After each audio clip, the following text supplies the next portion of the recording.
They are often called trillionaires, yet their official wealth is nowhere near $1 trillion.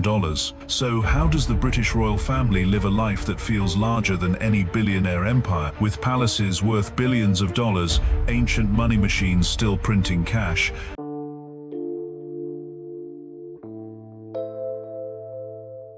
Many people think the royal family's wealth comes from palaces, crowns, and public ceremonies. But behind the famous image lies a vast financial empire that few people fully understand. Hidden beneath centuries of tradition is a network of assets worth astonishing amounts of money.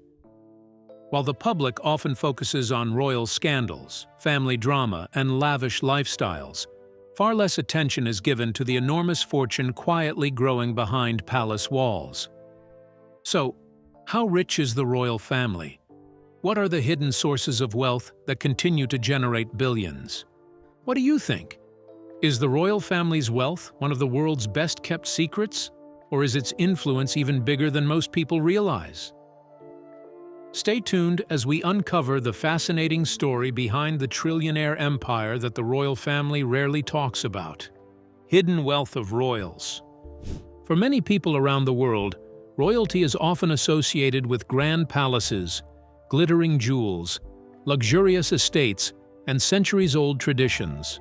While kings and queens are usually seen as symbols of national history and culture, they are also connected to vast amounts of wealth that have been built over hundreds of years. However, understanding how much wealth a royal family truly possesses is far more complicated than most people realize. The fortunes of royal families were not created overnight. Instead, they were built gradually over centuries through land ownership, inheritance, political power, investments, and valuable assets passed down from one generation to the next. In earlier times, monarchs often controlled huge areas of land and collected taxes from the people living on those lands. Over time, these holdings grew into large estates, forests, farms, and commercial properties that continued generating income long after the original rulers were gone. Many royal families also acquired valuable treasures, including crowns, jewelry, artwork, rare antiques, and historic buildings. Some of these items have become priceless because of their age, rarity, and cultural importance. In addition, royal families often received gifts from foreign leaders and wealthy supporters, further increasing their collections and overall wealth. One reason royal wealth is difficult to understand is the difference between public funding and private wealth. Public funding refers to money provided by the government to support the official duties of the monarchy. This funding may be used to maintain royal residences, pay staff, host state events, and support public engagements. Since these activities are carried out on behalf of the nation, taxpayers often help cover the costs. Private wealth, on the other hand, belongs personally to members of the royal family. This can include privately owned estates, investment portfolios, personal savings, inherited property, and valuable collections that are not owned by the state. Income from these assets may continue to grow through rents, business activities, and financial investments. The distinction between public and private assets is not always clear. Some royal properties are owned by the state but used by the royal family. Others are privately owned by individual family members. Because of this overlap, many people find it difficult to determine exactly what belongs to the nation and what belongs to the royals themselves. Calculating the true value of royal wealth is also challenging for several other reasons. Many assets are unique and cannot easily be assigned a market price. While some figures are released through official reports, private investments and personal assets are often kept confidential. Experts can make estimates, but those estimates may vary widely depending on the methods used.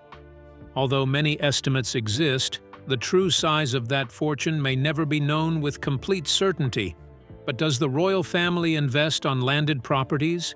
Do they run housing packages? Let's find out. Royal Land Empire. When most people think about the wealth of the British royal family, they often picture grand palaces, priceless jewels, and luxurious lifestyles. However, one of the biggest sources of royal wealth is something far less visible: land. Over hundreds of years, the monarchy has built up ownership of enormous areas of land across the country, creating a vast land empire that continues to generate huge amounts of income today. The scale of these land holdings is difficult for many people to imagine. The monarchy is connected to millions of acres of land spread across cities, towns, farmland, forests, coastlines, and rural areas. Some of these properties have been under royal control for centuries, passed down through generations of kings and queens. Over time, this collection of land has become one of the most valuable assets linked to the crown. What makes this land empire especially valuable is not just its size, but also its location. The monarchy owns some of the most desirable and expensive real estate in the country. Prime properties can be found in major cities, where land values have increased dramatically over the years. These areas attract businesses, shoppers, tourists, and residents, making them extremely profitable. As cities expand and property prices rise, the value of these royal holdings often grows as well. The royal land portfolio includes commercial buildings, office spaces, retail properties, housing developments, farms, and natural resources. Many businesses rent space on land connected to the monarchy, paying regular fees that provide a steady stream of income. In some locations, developers must also work with royal land managers when planning new projects, creating additional opportunities for revenue. Farmland is another important part of this land empire. Large agricultural estates produce income through farming activities and land leases. Farmers often rent land for growing crops or raising livestock. These agreements can generate significant earnings year after year while preserving the long-term value of the property. The monarchy also benefits from ownership rights connected to certain coastal areas, rivers, and natural resources. In some cases, fees are collected from activities such as energy projects, transportation infrastructure, and other commercial uses. As new industries emerge, including renewable energy developments, these assets can become even more valuable. One reason many people do not fully understand the scale of royal land wealth is that it is complex and spread across many different properties and organizations. Unlike a single bank account or company, land ownership involves countless individual assets with changing market values. Some properties are publicly known, while others receive far less attention. Another factor is that land tends to increase in value over time. While stock markets may rise and fall, valuable land in desirable locations often becomes more expensive as populations grow and demand increases. So, what does the Crown Estate stand for? Is it also another source of income for the royal family? Let's take a closer look. The Crown Estate. The Crown Estate is a large collection of land and property in the United Kingdom that belongs to the nation, not to any one person. Even though it is closely linked with the monarchy, it is not the private property of the royal family. Instead, it is managed in a special way so that it can generate income for the country. It includes farms, forests, coastline, shopping areas, offices, and even parts of the seabed around the UK. Because of its size and value, many people call it a billion-dollar machine. To understand what the Crown Estate actually is, it helps to see it as a huge property business that has been running for hundreds of years. It was originally connected to the monarch's personal lands, but over time, it became separated from the king or queen's private wealth. Today, it is managed by an independent organization that looks after these assets. The goal is not to give personal profit to the royal family, but to manage the land in a smart way so it can produce steady income for the government. The Crown Estate earns money in many different ways. One of the biggest sources of income is property rent. For example, many businesses rent office space, shops, and buildings that are owned by the Crown Estate. These tenants pay regular rent, which becomes income. In busy cities like London, some of the most valuable shopping streets are part of this estate, so the rent from these areas can be very high. Another important source of income comes from farming and land use. Farmers may lease land owned by the Crown Estate to grow crops or raise animals. they pay rent for using the land. The estate also owns large areas of coastline and seabed. This is especially important today because companies use parts of the seabed for offshore wind farms. These wind farms produce clean energy, and the companies pay fees to operate in these waters. Tourism and leisure also bring in money. Some historic buildings and parks owned by the Crown Estate are open to the public or used for events. These places attract visitors, and their use adds value to the estate. Even though not all sites charge entry fees, the land still earns income through leases and partnerships. Each year, the Crown Estate makes a large profit, often worth hundreds of millions of pounds. However, this money does not go directly into the personal bank account of the royal family. Instead, a large part of the profit is given to the UK Treasury, which uses it to fund public services such as healthcare, education, and infrastructure. In return, the monarchy receives a set amount of money called the sovereign grant, which is based partly on the income of the Crown Estate. This brings us to the connection between the Crown Estate and the royal family. While the monarch is officially the owner in a symbolic sense, they do not manage or control the estate in daily operations. The management is handled by professionals and overseen by the government. The royal family benefits indirectly because the estate helps fund the sovereign grant, which supports official duties such as travel, staff, and maintenance of royal residences. How does the royal family manage their finances? Do they engage the services of an expert? Let's take a closer look. Royal wealth management. When people talk about large royal fortunes, they often think of palaces, crowns, and historic treasures. But behind the public image, there is also a complex financial system that includes investments, business holdings, and long-term wealth management. These financial activities are usually not fully visible to the public, which is why they are often described as secret investments or private financial holdings. At the center of this system are private investment portfolios. A portfolio is simply a collection of different investments owned by a person or institution. These can include stocks, bonds, real estate, farmland, and shares in companies. Instead of putting all money in one place, wealth is spread across many areas to reduce risk and increase returns. Over time, these investments can grow steadily, especially when managed by expert financial advisors. In the case of royal wealth, these portfolios are often handled by professional teams who specialize in managing large assets.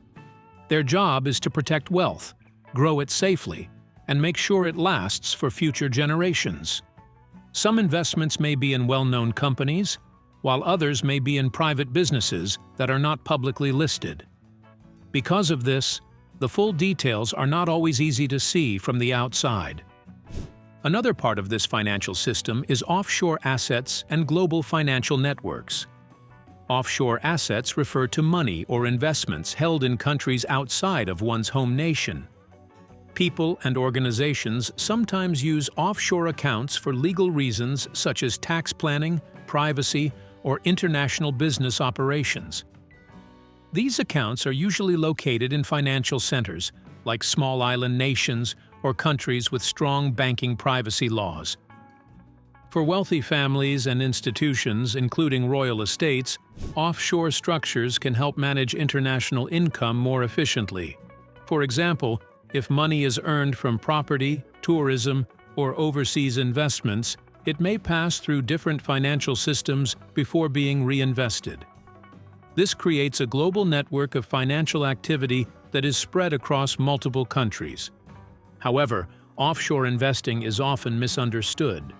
While it is sometimes linked to secrecy, not all offshore activity is illegal or hidden in a negative sense. In many cases, it is simply part of modern global finance. Large organizations use these systems to manage assets across borders, handle currency differences, and protect wealth from sudden economic changes in one country. Over time, royal wealth continues to grow through a combination of investment income, land value increases, and careful financial planning. Unlike regular income from a job, this type of wealth does not depend on a monthly salary. Instead, it grows through returns on investments and long-term asset appreciation. For example, if property values rise or a company becomes more successful, the value of the investment increases. Reinvesting profits is also an important part of this process. When investments generate income, that money is often not spent immediately. Instead, it is put back into new opportunities. This creates a cycle where wealth generates more wealth over time. This process is known as compound growth, and it is one of the main reasons large fortunes can continue to expand over many decades or even centuries. So, how about the royal residence? What does it consist of? Let's find out. Billion-dollar world of royal residences. Palaces, castles, and royal properties are more than just beautiful buildings. They are powerful symbols of history, tradition, and national identity. Many of them are also worth billions of dollars when their land, buildings, and cultural value are added together. These properties are not only old and historic, but they are also expensive to maintain and full of hidden costs and benefits that most people never think about. Some of the most famous royal homes in the world include places like Buckingham Palace, Windsor Castle, and Balmoral Castle. These are not just houses. They are massive estates with hundreds of rooms, large gardens, and buildings that have stood for centuries. Each one has its own story, filled with kings, queens, ceremonies, and important national events. Buckingham Palace is often seen as the center of royal life. It is where major celebrations and official duties take place. Windsor Castle is even older and is known as one of the longest-used royal residences in the world. Balmoral Castle is a private royal retreat in Scotland, surrounded by forests, hills, and wide-open land. Together, these properties show the scale and variety of royal housing.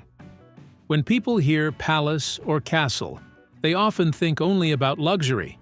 But the true picture is more complex. These properties are extremely expensive to run. Heating, cleaning, repairs, and security all cost huge amounts of money every year. Old buildings need constant care. Roofs must be repaired, stone walls must be restored, and modern systems like electricity and plumbing must be carefully fitted without damaging historic designs. One major hidden cost is restoration work. Because many of these buildings are centuries old, they cannot be fixed like modern houses. Skilled workers must use special methods to protect the original design. Sometimes even small repairs can take months and cost millions. For example, replacing a damaged roof on a historic palace is not just construction work. It is careful preservation of history. Security is another major expense. Royal properties are high-profile targets, so they require advanced protection systems, trained security teams, and constant monitoring. This level of security is far more expensive than what normal homes require. Even with these high costs, royal properties also bring important benefits. One of the biggest benefits is tourism. Millions of people visit or view these palaces and castles every year. Tourists buy tickets, souvenirs, and tours, which brings money into the economy. These sites also create jobs for guides, maintenance workers, historians, and security staff. Another benefit is cultural value.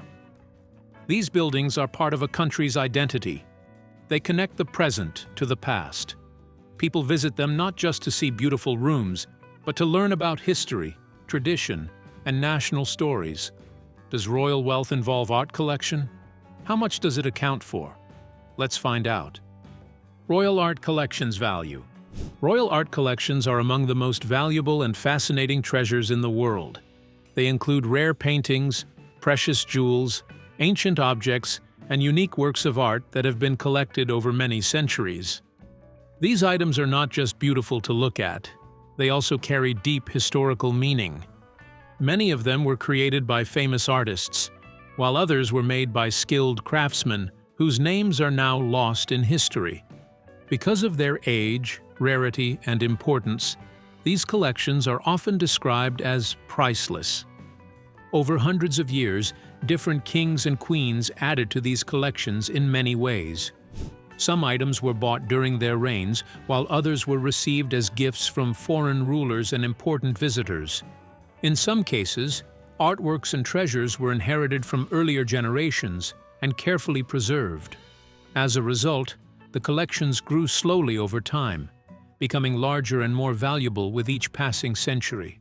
Today, they represent a long history of power, culture, and tradition. Inside these royal collections, you can find paintings by some of the world's most famous artists. Many of these artworks are one of a kind, meaning there is no exact copy anywhere in the world. There are also crowns, necklaces, and other pieces of jewelry made with rare and expensive gemstones, such as diamonds, emeralds, and sapphires. Some of these jewels were worn during important ceremonies, royal weddings, and major historical events, which makes them even more special. Alongside these are sculptures, furniture, and ancient objects that show how people lived in different time periods. Experts often say it is almost impossible to put a real price on these collections. One major reason is that many of the items are unique, so there is nothing similar to compare them with on the market. Another reason is that most of these treasures are not for sale and will never be sold, which makes it hard to judge their true market value. Even if someone tried to estimate their worth, the cultural and historical importance of each item adds a value that money cannot fully measure. A painting or object might be priceless simply because of its connection to an important moment in history or a famous historical figure. Because of all these factors, royal art collections are often said to be worth billions, but even that number is only an estimate. Their real value goes far beyond money. They are a living record of history, art, and tradition, preserved carefully over centuries. However, they connect the past with the present and help people understand the story of nations and their rulers. What other business ventures are the royal family engaged in? Is it the usual business everyone is doing? Let's take a closer look. The business side of royal power. The business side of royal power is often less visible than ceremonies, palaces, and public appearances, but it plays a very important role in the modern economy. Beyond tradition and history, the monarchy also has connections to business, trade, and industries that help shape how money and influence move in society. This business side is mainly seen through royal warrants, partnerships with major companies, and the wider economic activity supported by the royal institution. One of the clearest examples of royal business influence is the system of royal warrants. A royal warrant is a special mark of approval given to companies that regularly supply goods or services to the royal household. These companies can display a royal symbol on their products, showing that their goods are trusted and used by the monarchy. This mark is not just decorative, it is also a powerful marketing tool. Many customers see it as a sign of high quality and reliability. Because of this, businesses with royal warrants often gain more customers, a stronger reputation, and higher sales. This shows how royal approval can directly affect commercial success, even without the monarchy being involved in daily business decisions. Another important part of the business side of royal power is partnerships with major industries. Over time, the monarchy has built relationships with companies in areas like agriculture, fashion, construction, tourism, and food production. These partnerships are not always formal contracts, but they often involve cooperation, events, sponsorships, and shared promotion. For example, royal events can highlight local products, traditional crafts, or national brands, giving them attention from large audiences. When members of the royal family attend public events, their presence can boost interest in certain industries, sometimes even increasing demand for their products. In this way, royal influence works like a powerful spotlight that helps certain businesses grow and reach more people. The monarchy also plays a role in supporting economic activity in a broader sense. Royal events such as weddings, coronations, jubilees, and national celebrations attract large numbers of visitors, both local and international. These events bring money into many sectors, including tourism, hotels, transportation, food services, and retail. When thousands or even millions of people gather or travel for royal occasions, local businesses benefit from increased spending. This creates jobs and supports small and large companies alike. Even media coverage of royal events contributes to economic activity, as television networks, online platforms, and newspapers generate income from global interest. In addition, royal estates and properties also contribute indirectly to the economy. While they are not always run like normal businesses, they still require staff, maintenance, and services. This creates employment opportunities for many people, from gardeners and builders to administrators and security staff. Suppliers and contractors who work with royal properties also benefit financially, as they receive regular business linked to the upkeep of these historic places. The business side of royal power is a mix of tradition and modern economic influence. Through royal warrants, companies gain trust and recognition. Through partnerships, industries receive visibility and support. Through public events and royal activities, entire economies experience growth and increased activity. Even though the monarchy is often seen as symbolic, its influence still reaches deep into the world of business and commerce. Does the royal family have private investment? Is it generating income? Let's find out. Royal family private wealth. The members of the royal family are often known for their official wealth, but many of them also have private fortunes that are not part of the official royal assets. This private wealth comes from inheritances, personal investments, land ownership, and estates that are passed down through generations. It is separate from public money and official funding that supports the monarchy as an institution. Some of the richest members include King Charles, Prince William, Princess Anne, Prince Andrew, and Prince Harry. Each of them has different sources of private income, such as inherited estates, trusts, royal duchies, book deals, and personal investments. For example, Prince William benefits from the Duchy of Cornwall, which brings in a large annual income from land and property. King Charles also receives income from the Duchy of Lancaster, which is one of the oldest private estates in the country. Princess Anne is known for careful financial management and has built her own stable private wealth over many years. Prince Harry has also built personal wealth through media deals, books, and partnerships after stepping back from royal duties. Prince Andrew's finances are more private, but he is believed to still have inherited wealth and property holdings. These private fortunes often grow over time through investments, property value increases, and family inheritances.